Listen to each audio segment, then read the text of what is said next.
दुःखाच्या प्रसंगी समाजासाठी आदर्श जगदीश आल्हाट यांच्या नेत्रदानाचा निर्णय। नमस्कार, वृत्तरत्न नव महाराष्ट्र न्यूज मध्ये आपले स्वागत आहे। नाशिक वेल्लोळी येथील जगदीश काळू आल्हाट वय 34 यांचे हृदयविकाराच्या तीव्र झटक्याने अकस्मात निधन झाले। अमरभरीत यांचे भाचे व विजय आल्हाट यांचे मोठे बंधू असलेले जगदीश अतिशय मनमिळाऊ व मदतीस तत्पर स्वभावाचे होते। त्यांच्या अकस्मात जाण्याने वेल्लोळी व नाशिक परिसरात हळहळ व्यक्त होत आहे।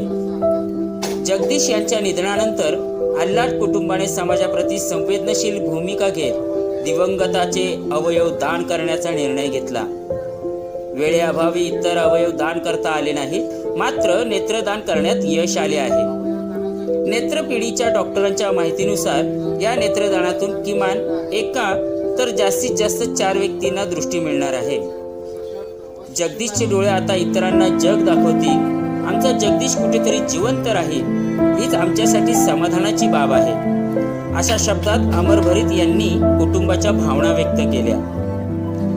जगदीश जिवंतपणे इतरांच्या मदतीला धावून जाणारा होता। मृत्यूनंतरही त्याचे डोळे कोणाच्या तरी जीवनात प्रकाश आणणार आहे।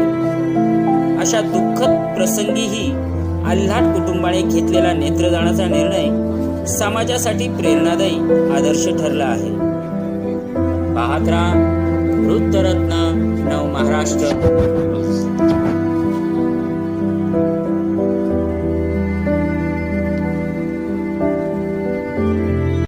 श्री जगदीश काळू आल्हाट वय वर्ष 34 यांचे आज हृदयविकाराच्या निधन झाले होते। वय फार कमी असताना सुद्धा त्याचा साकार प्रथम हॉस्पिटल परिवारात हे सगळे त्यांच्या दुःखात सहभागी आहे।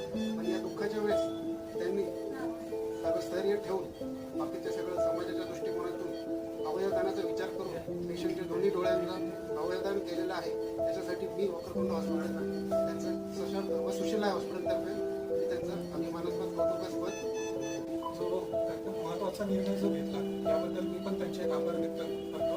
तसेच सोनवणे सर आणि पवार सरांनी पण हा जो महत्त्वाचा जो निर्णय आहे आणि जे कोऑर्डिनेशन असतं हे त्यांनी एकदम तातडीने घेतल्यामुळे त्यांचे पण मी आभार व्यक्त करतो सुशीला बँकेतर्फे।